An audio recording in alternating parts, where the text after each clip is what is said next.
ناظرین محترم، فرمان باری تعالی ہے، میں کسی عمل کرنے والے کے عمل کو ضائع نہیں کرتا، خواہ وہ مرد ہو یا عورت۔ یہی وجہ ہے کہ عہد نبوی صلی اللہ علیہ وآلہ وسلم کی خواتین نے اللہ تعالیٰ سے اجر و ثواب اور آخرت کی کامیابی کے لیے نہایت شاندار کارنامے سر انجام دیے،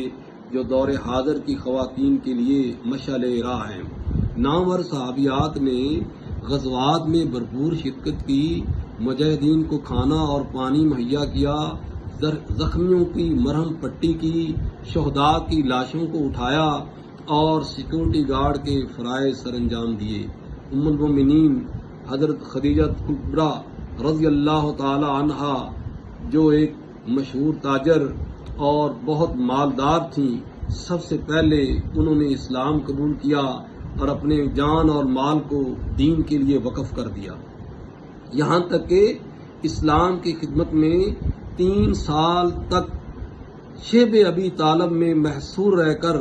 آقا علیہ الصلوۃ والسلام کے ساتھ قریش مکہ کے ظلم و ستم کو برداشت کیا۔